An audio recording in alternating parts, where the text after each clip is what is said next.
Vous les avez peut-être déjà entendus, ces mots qu'on emploie de plus en plus souvent. Burn-out, bore-out ou brown-out. Ce sont trois formes de souffrance au travail, trois réalités différentes, mais qui ont un même point commun, la perte de sens et d'équilibre. Certains s'épuisent à trop donner, d'autres s'étouffent à force d'ennui, et d'autres encore se vident lentement, faute de comprendre pourquoi ils font ce qu'ils font. Aujourd'hui, je vous propose de mettre des mots sur ces trois états pour mieux les comprendre et surtout pour apprendre à les prévenir. Alors, bonjour à tous et bienvenue dans ce nouvel épisode de C'est mon ressenti. Le burn-out, c'est l'épuisement professionnel. Selon l'Organisation mondiale de la santé, il s'agit d'un sentiment de fatigue intense, de perte de contrôle et d'incapacité à obtenir des résultats concrets au travail.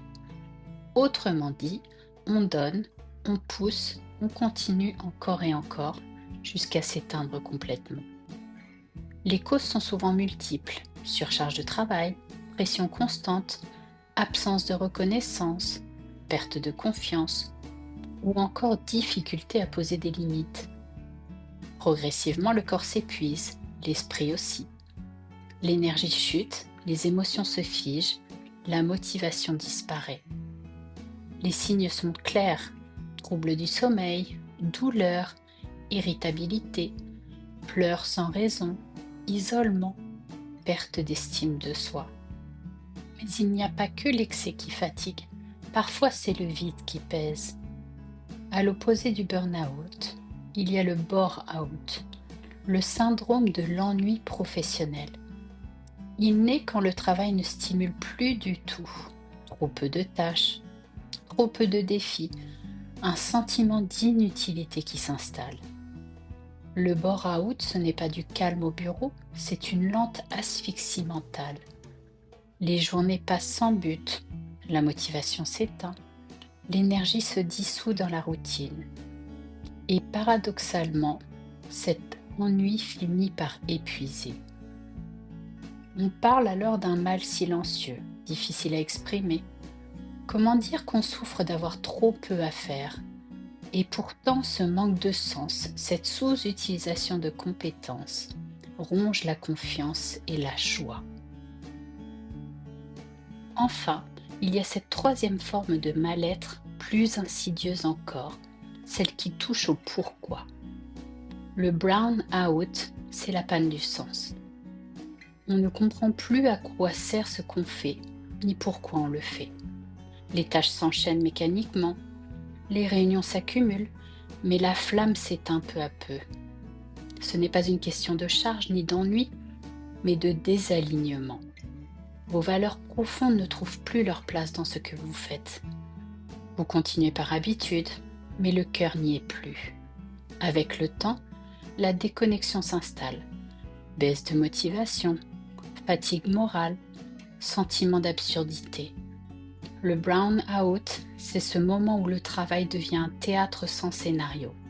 On joue le rôle, mais on ne croit plus à l'histoire.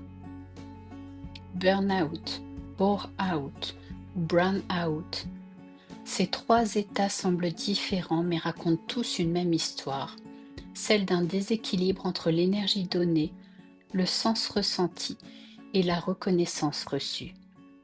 Le corps et l'esprit ne s'épuisent pas uniquement à cause du travail, ils s'épuisent quand le travail ne nourrit plus ni le corps, ni l'âme, ni les valeurs. Sortir de ces états demande d'abord une chose: écouter les signaux faibles. Une fatigue persistante, un désintérêt total, une colère sourde, tout cela traduit un désalignement. Il ne s'agit pas toujours de tout quitter du jour au lendemain, mais de retrouver du sens pas à pas. Voici quelques idées à mettre en place. Premièrement, reconnectez-vous à ce qui vous anime vraiment. Ensuite, parlez. Parlez à vos proches, à un professionnel, à votre hiérarchie si c'est possible. Puis reposez-vous profondément et sans culpabilité. Et redécouvrez des choses simples.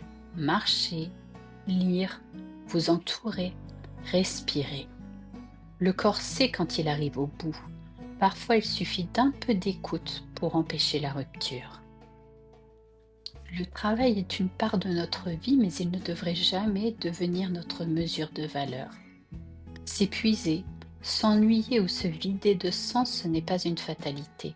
C'est un signal, celui d'un besoin de rééquilibre. Alors si vous sentez que quelque chose se dérègle, que la flamme vacille ou que la joie s'estompe, prenez le temps d'écouter, de comprendre, de vous replacer au centre. Parce que votre énergie, votre sens, votre motivation sont des richesses qu'il n'est pas question d'épuiser, mais de protéger. C'est mon ressenti et j'aimerais connaître le vôtre. Vous êtes-vous déjà senti épuisé, inutile ou vidé de sens dans votre travail? Avez-vous vécu un burn-out, un bore-out ou un brown-out? Partagez votre expérience, vos réflexions ou les petits gestes qui vous ont aidé à retrouver de l'équilibre. Parce que le simple fait d'en parler, c'est déjà une première étape, une lumière sur le chemin du mieux-être. Merci d'avoir écouté cet épisode. Pensez à le partager à des personnes qui pourraient être concernées ou intéressées et ajoutez un pouce bleu pour m'encourager. À très bientôt pour un nouvel épisode. D'ici là, pas à pas, laissez-vous inspirer par le changement.